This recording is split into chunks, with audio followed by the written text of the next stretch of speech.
بسم اللہ الرحمن الرحیم الحمدللہ رب العالمین الصلاة والسلام علی اشرف الانبیاء والمرسلین اما بعد فقد قال رسول اللہ صلی اللہ علیہ وآلہ وسلم الا اخبرکم بشیء ان انتم فعلتموہ تباعد الشیطان منکم کما تباعد المشرق من المغرب قالوا بلى يا رسول الله قال الصوم يسود وجهه والصدقة تكسر ظهره والحب في الله والموازرة على العمل الصالح صلوات محمد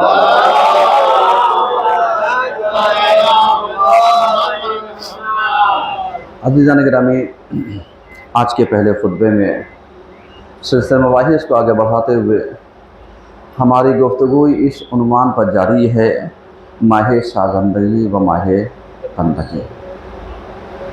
حضور والا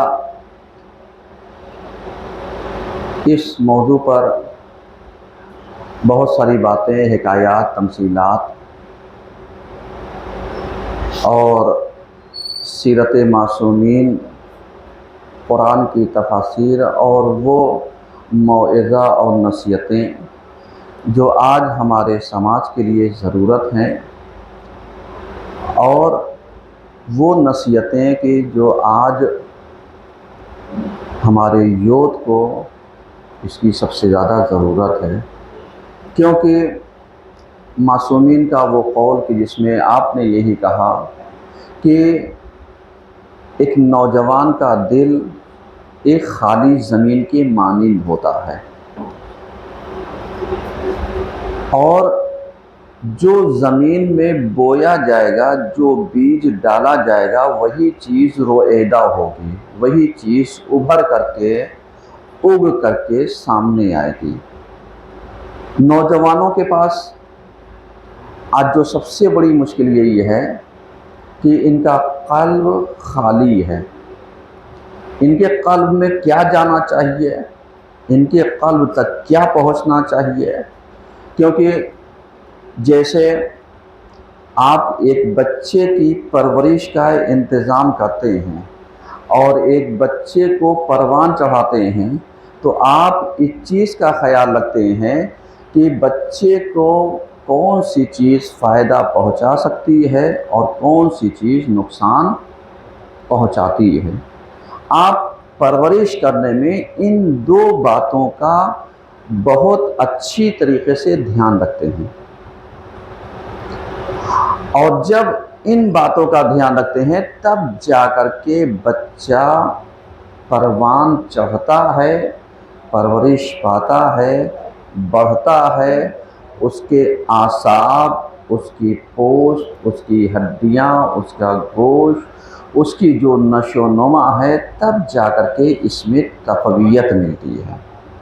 لیکن اگر یہی ماں باپ چھوڑ دیں اسے کہ بچے تو پل ہی جاتے ہیں، ایک پل ہی جاتے ہیں علیہ السلام، اور ایک پالنا یعنی کیئر کرنا، دونوں میں بہت فرق ہے۔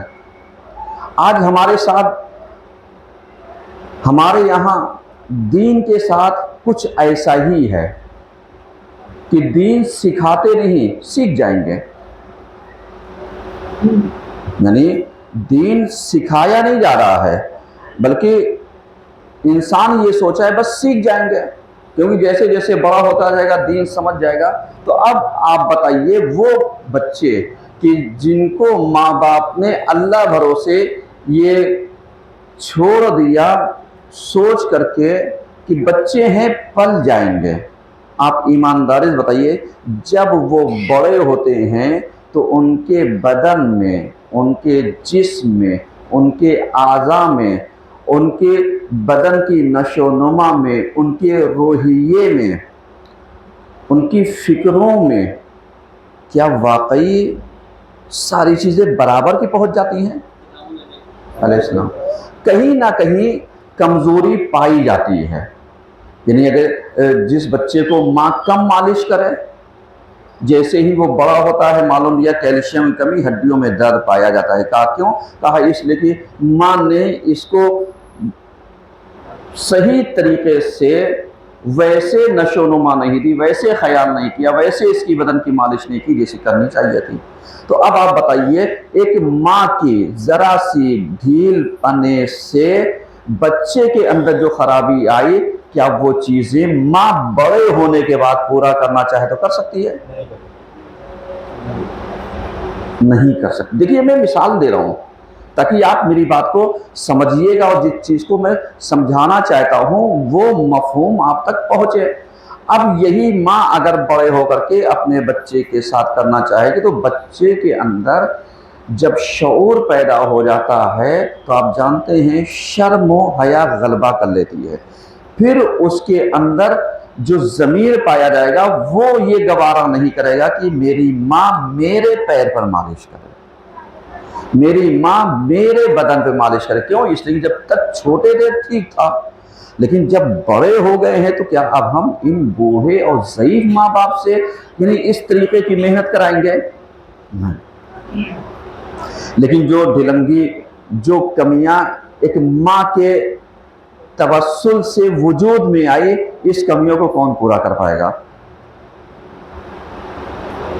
ایسے ہی دین کی معلوم دیا کہ ہم نے سوچا بچہ بڑا ہو جائے گا تو آٹومیٹک طور پر اسے نماز آ جائے گی، وضو کرنا آ جائے گا، غسل کرنا آ جائے گا، واجبات آ جائیں گے، حلال اور حرام چیزیں آ جائیں گی، محرمات اور محللات اس کی سمجھ میں آ جائے گی۔ یہ ساری چیزیں یعنی ہم نے اپنے تصور سے تصور کر لیا، اپنے خیالات سے ہم نے سوچ لیا۔ اب جب سوچ لیا تو ایمانداری سے بتائیے، یقیناً بچے کو یہ تو پتہ چل جائے گا کہ صاحب بالغ ہونے کے بعد اگر غسل واجب ہو گیا تو واجب غسل ہمیں ادا کرنا ہے، لیکن کیسے کرنا ہے یہ نہیں معلوم، کب کرنا ہے یہ نہیں معلوم، کس کنڈیشن میں کرنا ہے یہ نہیں معلوم، کس طریقے سے انجام دینا ہے یہ نہیں معلوم، کب واجب ہوتا ہے یہ نہیں معلوم۔ یعنی اب ایسا تو نہیں ہے کہ فطرت بدل جائے گی تمہاری جہالت کی بنیاد پر، فطرت تو بدلے گی نہیں۔ جو فطرت نے ایک بلوغت کا زمانہ، ایک بلوغت کی علامت، ایک بلوغت کے مواقع جو اس نے معین کیے ہیں، معیہ کیے، یہ تو انسان کو پتہ ہی ہے، اور علامات ظاہر ہو جائیں گے، لیکن علامات ظاہر ہونے کے بعد کیا کنڈیشن آپ کو پتا ہو کہ صاحب ہمارے اوپر غسل واجب ہے یا غسل واجب نہیں ہے، آپ سوچ رہے ہیں نا، اور اس کے بعد ہم اللہ بھروسے چھوڑ دیں صاحب ٹھیک ہے۔ تو ویسے ہی ہوگا جیسے بہت سارے افراد اگر آپ پلٹ کر کے دیکھیے تو ہمارے یہاں ایسے پائے جاتے ہیں جن کو شادی کے مواقع تک پتہ نہیں تھا غسل کسے کہتے ہیں۔ صحیح ہے، یعنی یہ وہ میں نفذی جواب دے رہا ہوں جو ماں باپ کہتے ہیں پل جائیں گے،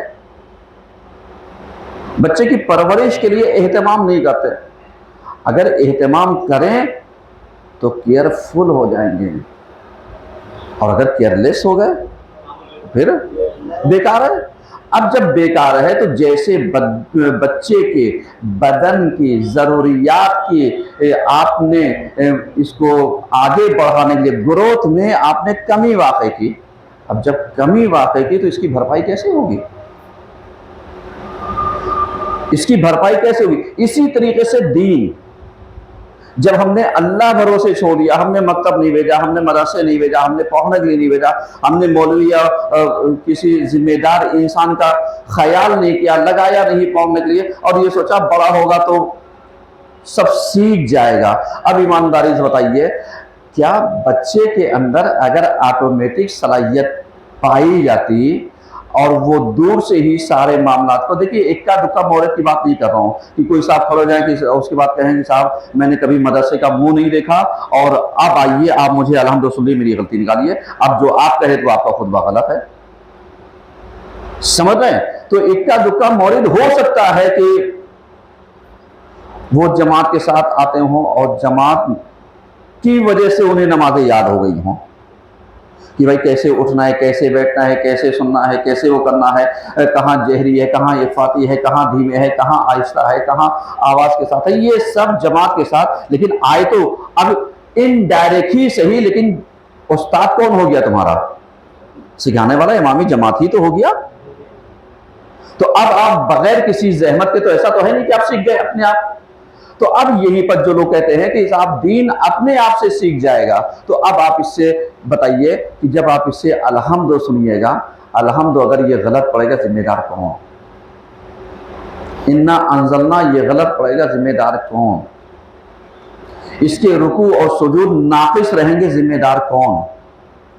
اس کا جو ذکر ناقص رہے گا، ابھی کتنے لوگ ایسے ہیں جو رکوع کے ذکر کو، سجدے کے ذکر کو، اس میں بھی غلطیاں کر بیٹھتے ہیں، اور زیادہ تر کی غلطیاں تو اس میں بھی پائی جاتی ہیں جب انسان بحول اللہ کہہ کے کھڑا ہوتا ہے۔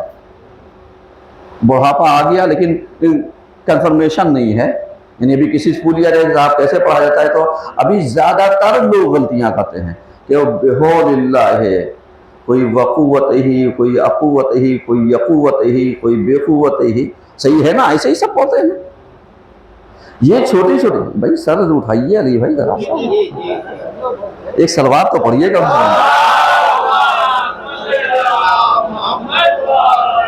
بھائی مجھے لگے آپ ہیں، آپ کی روح یہاں پر رہے میرے ساتھ ساتھ۔ ایک اور سلوات پڑھیے سب لوگ۔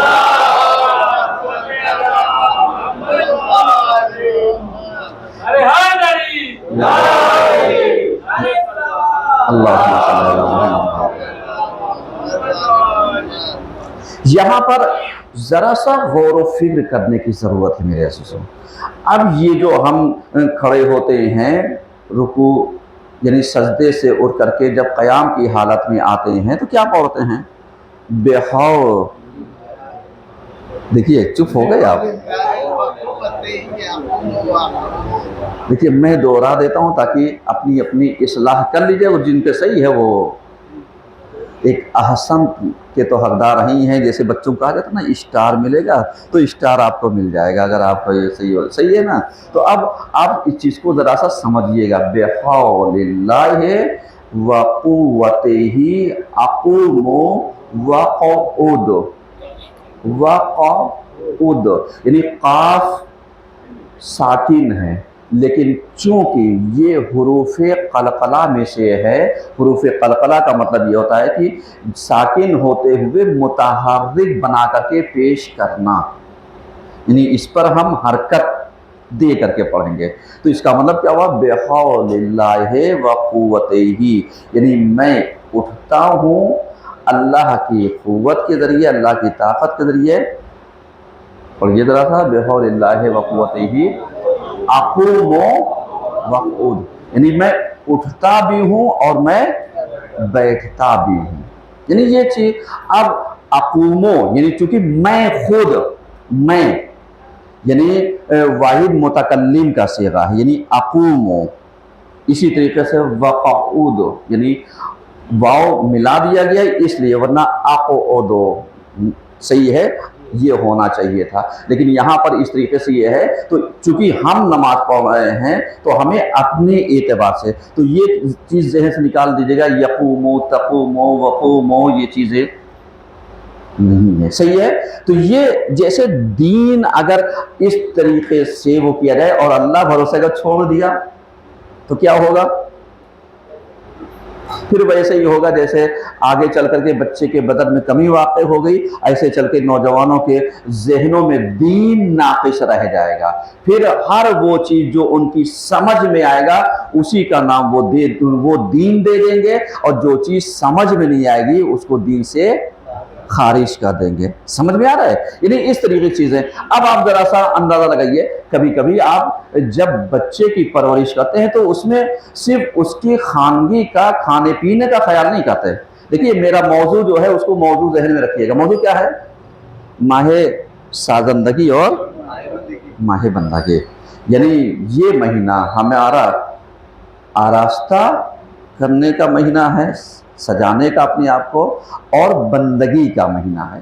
چونکہ یہ موضوع رمضان سے چل رہا ہے اس وجہ سے یہ کنٹینیو چلتا رہے گا ابھی محرم کے آنے تک، یعنی اس ماہ ذی الحجہ کا لاسٹ خطبہ جو ہوگا وہ اسی موضوع پر ہوگا، بقیہ اپنا موضوعات چینج ہوتے رہیں گے۔ لیکن آپ ذرا سا غور کیجئے کہ جب آپ بچے کی نشو نما کرتے ہیں تو کیا خالی کھانے کا خیال کرتے ہیں؟ نہیں، آپ یہ بھی دیکھتے ہیں کہ یہ کہاں جا رہا ہے، کہاں اٹھ رہا ہے، کہاں بیٹھ رہا ہے، کیا کر رہا ہے اور کیا نہیں کر رہا ہے۔ یعنی ہم نے کھلایا تو سونے کا نوالا، لیکن ہم نے جو اس پہ نظر رکھی وہ ویسے ہی جیسے شیر دہندہ، دہاڑنے والا شیر، یعنی ایک ڈرانے والی اور ڈروانے والی نظر، چاقو چوبند، کہ بس ذرا سا اگر جس کو شکار کرنا ہے اگر اس کی پلک جھپکے تو وہ شکار ہو گیا۔ بھائی شیر کی نگاہ ایسے ہی تو ہوتی ہے کہ بس آپ نے پلکیں جھپکائی اور اس نے آپ کو کیچ کیا۔ یہی نگاہیں ہم نے دینداری میں کیوں نہیں رکھے؟ بھائی جب ہم اپنے بچے کو سکھا رہے ہیں تو یہی چیز ہم نے دینداری میں کیوں نہیں رکھی؟ دین کے لیے کیوں نہیں رکھی؟ دیندار بنانے کے لیے کیوں نہیں رکھی؟ دین کو سمجھانے کے لیے کیوں نہیں رکھی؟ اب یہاں پہ آپ کہیے گا صاحب جیسے ہم نے بچپنے میں چھوڑ دیا، بچہ پل جائے گا تو آپ کو پتا چلے گا آنکھیں ویک ہو گئی، کان ضعیف ہو گئے، دماغ ہلکا ہو گیا، سمجھنے اور سوچنے کی صلاحیت ہلکی ہو گئی، پیروں میں ہمیشہ درد رہنے لگا، ہاتھوں میں کپکپاہٹ پیدا ہونے لگی۔ اب بعد میں یہ پلٹ کر کہے ماں باپ آپ کی وجہ سے اس چیزیں ہو گئی ہیں، تو ماں باپ کہیں گے لو ہم نے تمہیں اتنا بڑا کر دیا اور اب تم الزام ہم ہی پہ لگا رہے ہو۔ لیکن اگر وہی ماں باپ اگر اس چیز کا دھیان کریں کہ ٹھیک ہے آپ نے بڑا کیا، لیکن جو آپ کو اس وقت ذمہ داری نبھانی چاہیے تھی آپ نے نبھایا نہیں نبھایا، تو نہیں نبھایا تو اتنے چیزوں کا نقصان آپ کو نہیں بھگتنا پڑے گا، ہمیں بھگتنا پڑے گا، کیونکہ ہمارے اعصاب کمزور ہوں گے۔ ہم جا کر کے کام کریں گے تو ہم سے کام نہیں کیا جائے گا، ہم جا کر کے 8 گھنٹہ ڈیوٹی کرنا چاہیں گے تو معلوم ہے 4 گھنٹے میں ہاپا چھوٹ جائے گا، چکر آنے لگیں گے، سر میں درد ہونے لگے، بھاگ آئیں گے۔ تو اب یہ میرے فیوچر کو جو برائٹس ہونا چاہیے تھا وہ ڈارکنیس میں کس نے ڈالا؟ اور آج کسی ماں باپ سے کوئی کہہ دے تو جانے اور ماں باپ اس کو مان لے، کہ یہ لیجیے صاحب میرا بچہ ہمیں فکر نہیں آئے، مولانا صاحب ان کو فکر ہوگی، جبکہ حقیقت کیا ہے؟ حقیقت یہی ہے کہ بچے کے برائٹ فیوچر کو آپ نے اپنے ناقص پرورش کی بنیاد پر کیا کر دیا؟ ڈیمیج کر دیا۔ اب جب ڈیمیج کیا تو یہی ناقص دینداری کی وجہ سے بچے کا دین بھی ڈیمیج ہو گیا۔ ناقص جانکاری کی بنیاد پر اس کی عبادتیں بھی ڈیمیج ہو گئی، دین کیا بچا؟ کچھ نہیں۔ بالکل ویسے ہی جیسے آیت اللہ شہید مرتضیٰ مطہری علیہ الرحمہ، یعنی یہ گزر گئے ہیں، بہترین متفکر گزرے ہیں ایران کے، اور انہوں نے جتنی بھی باتیں کہی اپنے زمانے سے 50 سال کے بعد کی کہی، یعنی آپ تعجب کیجئے گا، یعنی آج اتنی ٹیکنالوجی ہونے کے باوجود اگر ان کی پرانی تقاریریں اٹھا کر کے دیکھیے تو ان کی تقاریریں آج بھی آپ کی سمجھ میں نہیں آئیں گی، جو باتیں انہوں نے پیش کری، اور اسی چیزوں کو لا کر کے جب ڈیٹیل سے وہ کیا جاتا ہے تو پتا چلا کہ جتنی چیزیں انہوں نے پیش کی آپ اندازہ لگا سکتے ہیں کہ ان کی فکریں کہاں پر تھیں۔ وہ کہتے ہیں کہ بالکل ویسے ہی جیسے مسلمانوں کا حال رمضان شریف میں ہوتا ہے، کہا رمضان شریف میں ایک اگر دین کی مثال ایک انسانی نشو و نما سے دی جائے، انسانی نشو و نما سے اگر دین سمجھایا جائے تو کیا ہوگا؟ کہا بالکل ویسے ہی جیسے اللہ نے آپ کے اوپر طہارت فرض کیا۔ دیکھیے میں مثال دوں، اب میری تو متوجہ رہی ہے، آپ بے فکر رہیے۔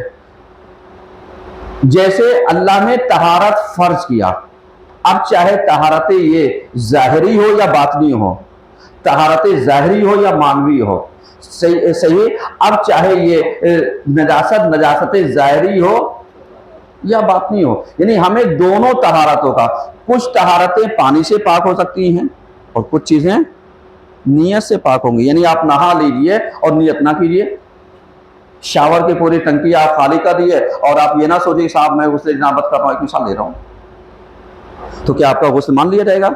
نہیں مانا جائے گا۔ تو ان کی مثال ذرا سا یاد رکھیے، یہ کہتے ہیں جیسے اللہ نے فرض کیا طہارت کو، کسی انسان نے طہارت چھوڑ دیا تو انہوں کا طہارت کو مانے جیسے پیر، مثال دی ہے انہوں نے، میں مثال دے رہا ہوں سمجھانے کے لیے، میری آدھی کلپ کٹ کر کے نہ وائرل کیجیے گا، پوری کلپ کیجیے گا، ورنہ مولانا نہ پوری کلپ جو کریں تو آپ منہ دکھانے قابل بھی نہیں رہیں گے۔ جو میں مثال دے رہا ہوں اس کو، کیونکہ آج میں جان رہا ہوں نا کیسے کیسے کلپ کٹ کر کے کتنی مولویوں کو گالیاں آج پورا مشن چل رہا ہے. تو وہ مثال دے رہے جیسے طہارت کی مثال جیسے پیر. اب اگر ہم نے طہارت کا خیال کیا تو پیر بڑھتا گیا, صحیح ہے. اس کے بعد اللہ نے ہم پر فرض کیا جیسے نماز. انہوں نے نماز کو یہ کہا کہ صاحب جیسے آپ اپنا بدن, مان لیے بدن, آپ نماز پڑھتے رہے, بدن بڑھتا رہا. اس کے بعد کہا جیسے روزہ,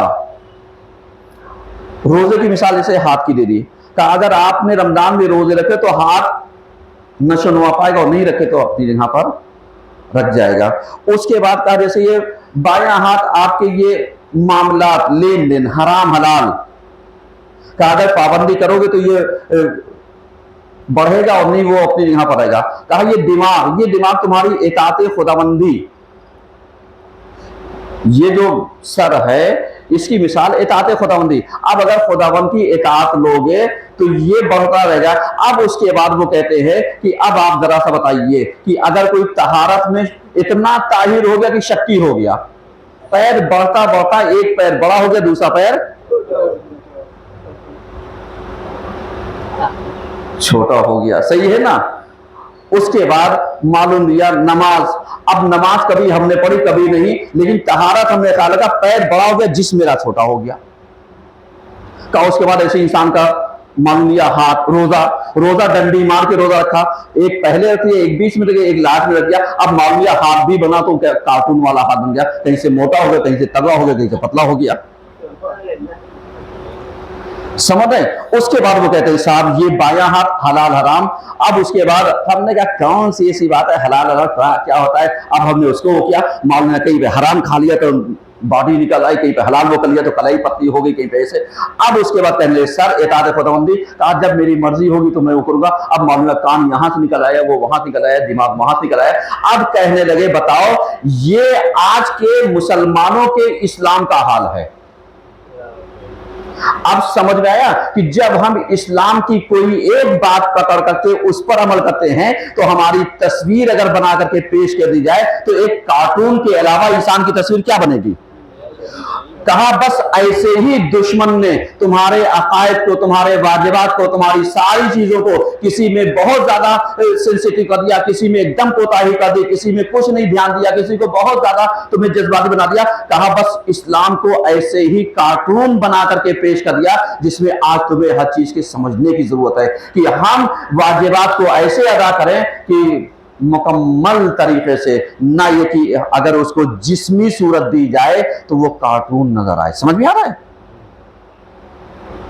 میری بات, سمجھیے گا. تو اب اس چیز کو آپ ذرا سا اندازہ لگائیے اور آپ اپنی اپنی جگہ پر سوچئے گا کیا واقعی دینداری کے ساتھ ایسا سوتیلا ویوہار ہمارا اور آپ کا ہے یا نہیں ہے, ہے یا نہیں ہے. ہے. اب اگر یہی اللہ ایک جسم بنا کر کے دے دیتا تو ایک انسان کی تصویر کیا ہوتی. بالکل ویسے جیسے پیپر میں ہم لوگ دیکھتے ہیں کہ جب کسی نیتا ہوتا کی تصویر بناتے ہیں تو وہ لوگ کیسے کارٹون بنا کر کے, یہ سب جانتے ہیں یہ کس کی ہے, لیکن کہیں ہاتھ بڑا, کہیں ناک بڑی, کہیں سر بڑا, کہیں پیر بڑا, کہیں جسم بڑا, کہیں کچھ بڑا. تو اس طریقے سے تو اس کا مطلب کیا ہوگا, بالکل ویسے ہی اگر تمہاری تصویر کل قیامت کے دن ہوگی تو کسی اخبار کے کارٹون سے کم نہیں ہوگی. اگر ناقص عبادتیں لے کر کے جاؤ گے, اور اگر ناقص کی یہاں پوری اطاعتیں لے کر کے گئے, اتنا تو لے کر کے جاؤ جتنا تم سے اللہ نے طلب کیا ہے, اتنا تو لے کر کے جاؤ جتنا اللہ نے تم سے مانگا ہے. کیوں؟ اس لیے کہ یہ ماہ سازندگی ہے, ماہ بندگی ہے, اور ذی الحجہ کا مہینہ تو عبادتوں کا مہینہ. بھی کل آپ نے قربانی کی ہے نا, اور قربانی کرنے کے بعد آپ نے گوشت بھی کھایا ہوگا, یہ بھی کھایا ہوگا, جو نہیں کھاتے وہ بھی کھائے ہوں گے, اور جو دیکھ کر کے گھناتے ہوں گے ان سے پوچھے کہ کل قیامت کے دن اگر آؤ گے تو یہ کیا ہوگا. صحیح ہے. کیوں؟ اس لیے کہ اس قربانی کے جانور میں اللہ نے بہت سارے رازوں کو مضمر کر رکھا ہے, عبادتوں کو مضمر کر رکھا ہے. اور جیسے کل ہم نے کہا تھا کہ یہ قربانی دمبے کی قربانی نہیں ہے, در حقیقت کس چیز کی قربانی ہے؟ ہر اس چیز کی جو ہم کو دین سے غافل کر دے، ہر اس چیز کی جو ہم کو اطاعت خداوندی سے روک دے، ہر اس چیز کی کہ جو ہم کو اللہ کی عبادتوں سے غفلت میں ڈال دے، اللہ کی عبادتیں سے ہمیں منہ موڑ اختیار کر دے، ہر اس چیز سے ہمیں پرہیز کرنا چاہیے، کیونکہ یہ ماہ سازندگی ہے اور ماہ بندگی ہے۔ اعوذ باللہ من الشیطان الرجیم، بسم اللہ الرحمن الرحیم، بسم اللہ الرحمن الرحیم، والعصر ان الانسان لفی خسر الا الذین آمنوا وعملوا الصالحات وتواصوا بالحق وتواصوا بالصبر۔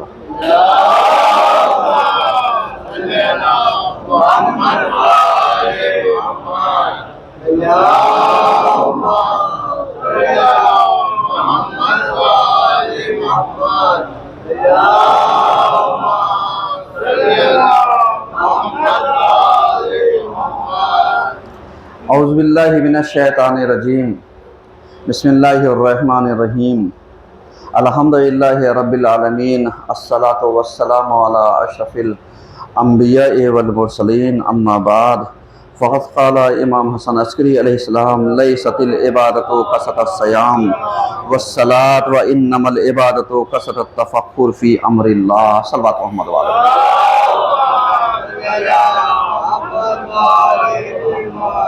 عزیزان گرامی، آج کے دوسرے خطبے میں سلسلے مباحث کو آگے بڑھاتے ہوئے ہماری گفتگو اس عنوان پر جاری ہے کہ حقیقی بندگی کیا ہے۔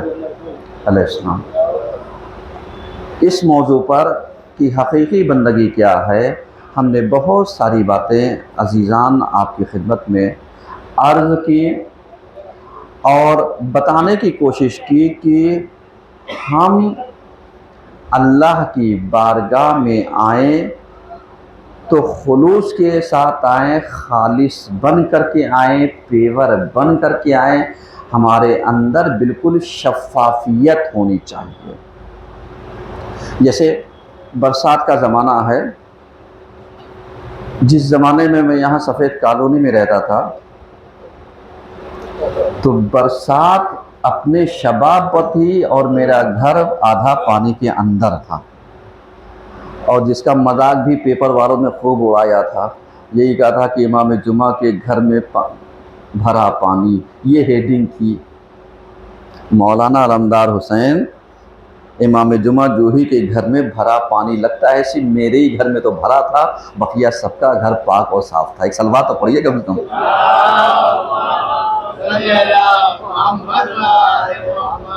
دیکھیے، میں نے اپنی بات اسی لیے کہی تاکہ جو بھی بات میں کہوں وہ آپ اپنے اوپر نہ لے جائیے گا۔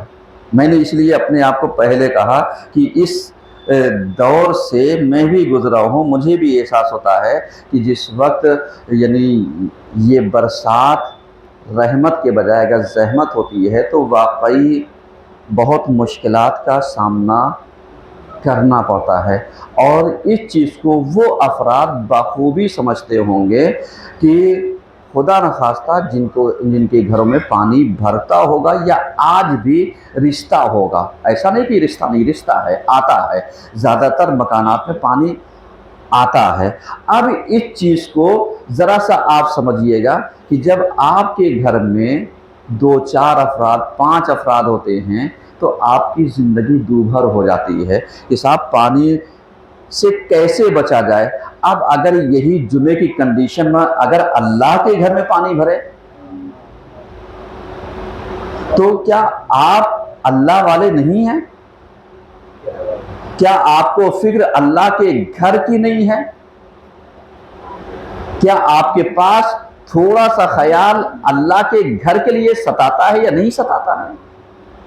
کیا کبھی آپ نے سوچا کہ ابھی جیسے رحمت پروردگار ابھی بھی ہے، گر رہی ہے، اب آپ سوچئے ماشاءاللہ سے جمعہ آدھے میدان سے زیادہ پار ہو جاتا تھا، آج مشکل یہ ہے کہ مسجد کے پریسر میں جمعہ بمشکل تمام ہوگا، اور اگر یہی بارش ابھی موسلا دھار ہو جائے تو اندر بھی آپ کو بیٹھنے کی جگہ قاعدے سے نہیں ملے گی۔ لیکن کیا کبھی آپ نے اس درد کو جو آپ اپنے گھر میں درد محسوس کرتے ہیں یہاں کے لیے محسوس کرتے ہیں یا نہیں کرتے ہیں؟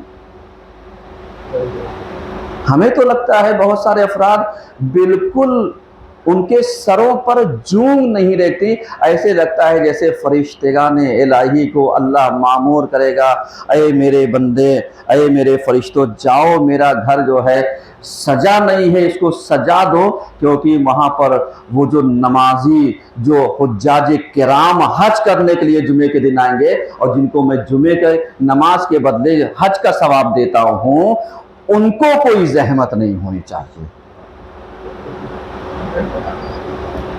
ان کو کوئی پریشانی نہیں ہونی چاہیے۔ تو اب آپ ذرا سا بتائیے، جب آپ سعودیہ جاتے ہیں حج کرنے کے لیے، گورنمنٹ کو کتنا پے کرتے ہیں؟ میری بات سوچئے گا، دیکھیے گا، گورنمنٹ کو کتنا پے کرتے ہیں جب وہاں سعودیہ کی گورنمنٹ اور ہمارے ہندوستان کی گورنمنٹ مل کر کے آپ کو یہاں سے لے کے جانے کا اور واپسی کا اسباب فراہم کرتی، وہاں پہ ساری چیزیں آپ کو مہیا کراتی ہے، آپ کو سب کچھ دیتی، تو اس کے بدلے میں آپ سے کیا لیتی ہے؟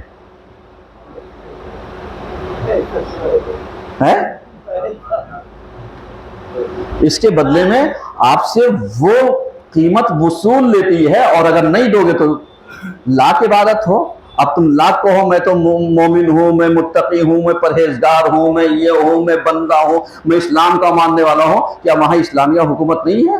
اب ان سے کہو کہ تمہیں یہ چارجز لگانے کی ضرورت کیا ہے، ہاں اتنا کرایہ لے لو جو تمہیں فلائٹ کا خرچہ ہے، بقیہ تو سب دین ہی کا ایک ارکان تو ادا کرنے کے لیے آ رہے ہے وہاں کی گورنمنٹ جو ایسا رول فالو کر دے گی؟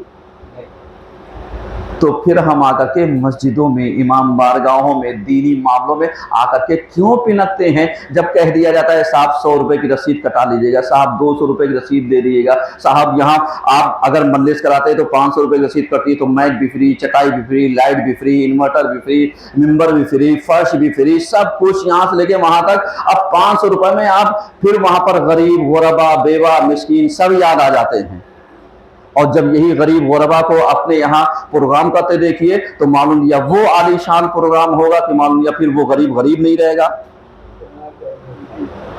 تو کیا ہے، خالی غربت اگر 500 روپے میں مسجد یا مدرسے میں نہ دینے سے غربت ختم ہو جائے تو کوئی صاحب یہاں گارنٹی لے لیں جو ہی میں غربت ختم ہو جائے گی، میں یہاں سے ختم کا اعلان کیے دیتا ہوں، لیکن گارنٹی تو لے لیں غربت ختم ہو جائے گی۔ اب مینٹالٹی ذرا سا سمجھیے گا۔ اب اسی چیز کو اب ذرا سا آئیے کہ جب آپ آتے ہیں تو آپ سے پیسہ نہیں مانگا گیا ہے، لیکن تھوڑا سا اللہ کے لیے وقت تو نکالیے، تھوڑا سا پلٹ کر کے بارش کے بعد آ کر کے جھانک تو جائیے کہ صاحب اللہ کا گھر بھی کس کنڈیشن میں ہے، جہاں ہم عبادت کرتے ہیں وہاں تو ہم دیکھ کر کے آ جائیں۔ اور اگر نہیں آ پائے ہیں تو جو افراد آتے ہیں، جو افراد ذمہ داریاں کرتے ہیں، ان کو لکھیورنے کے بجائے ان کا شکریہ تو ادا کریں، بھیا میں نہیں آ سکا تھا، کم سے کم میری جگہ آپ نے پوری کر دی، تو آپ نے جو طاقت دی، چلیے میں آپ کو جوس پلا لاتا ہوں، چلیے میں آپ کو اسپیشل پارٹی دیے دیتا ہوں، چلیے میں آپ کو ٹریٹ دے دیتا ہوں، اب ایک سلوات پڑھیے گا مل جائے گا۔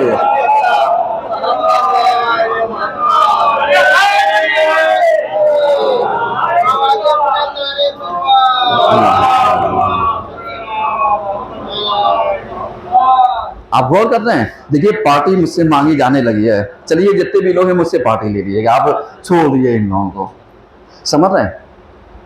ذرا سا غور کیجئے گا اس چیز کے اوپر۔ کہنے کا مطلب کیا ہے؟ جیسے کل آپ نے قربانی کی اور یقیناً اچھے خاصے لوگوں کی قربانی ہوئی، اب جیسے اگر قربانی کی کھال کا ایک اہتمام یہاں نہیں ہو پایا، بھئی کس کے گھر پہ رکھا جاتا؟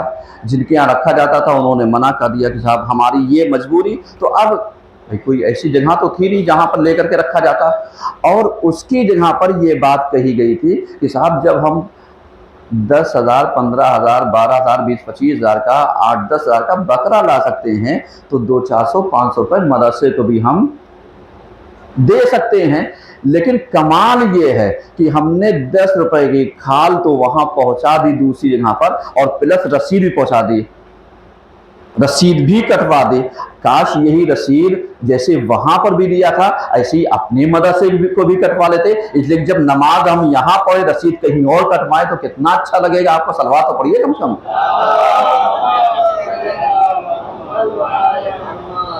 دیکھیے منہ نہ بنائیے، سچ ہے قبول کیجئے۔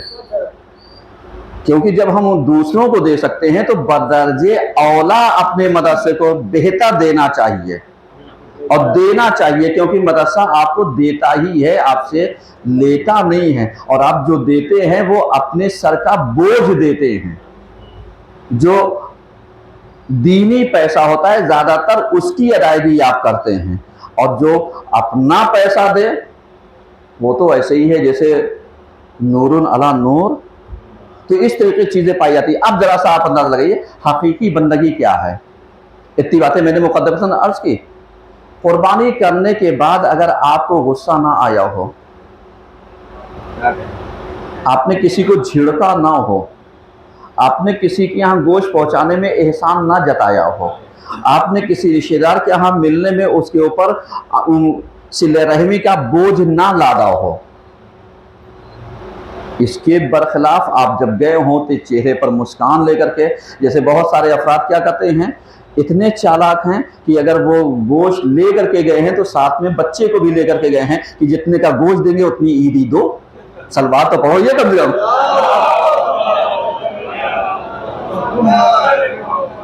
آپ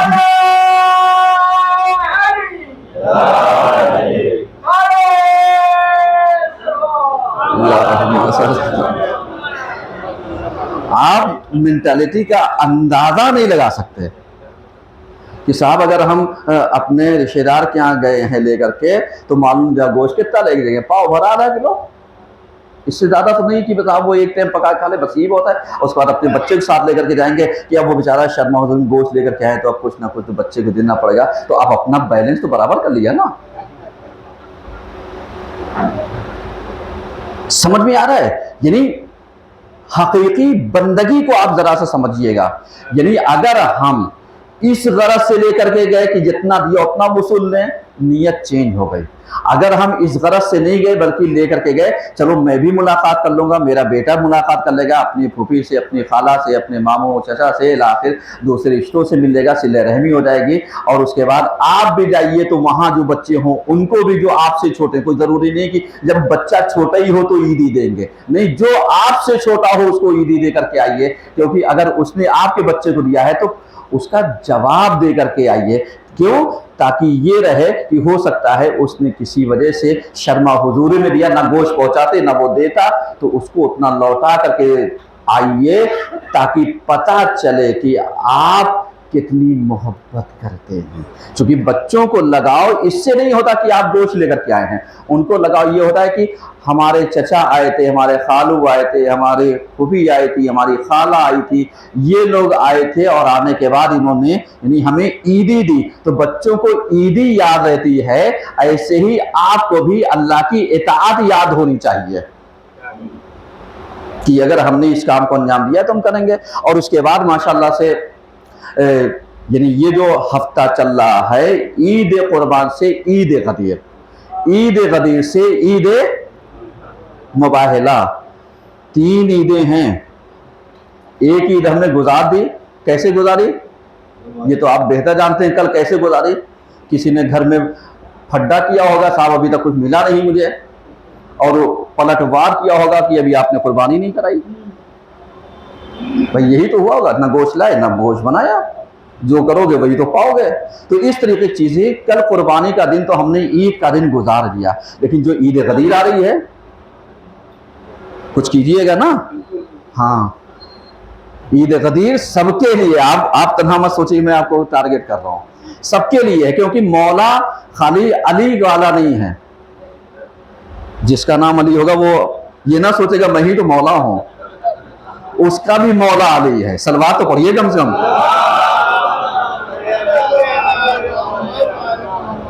تو ایسوں کے لیے کیا ذمہ داری ہوتی ہے کہ جب یہ عید غدیر آنے والی ہو تو اس کا خصوصی اہتمام کرو، کیونکہ یہ عید اکبر ہے، عید اکبر ہے۔ اور یہ جو 18 ذی الحجہ پڑے گی وہ انشاءاللہ کس دن پڑے گی؟ اگلا جمعہ پڑے گا۔ اب جب اگلا جمعہ پڑے گا یعنی 18 تاریخ میں روز عید غدیر، اور جمعہ مل گیا، جمعہ خود عید ہوتا ہے، تو اس دن تو اور بھی نورن علی نور، جیسے اردو میں کہاوت کہتے ہیں سونے پر سہاگا۔ احسن،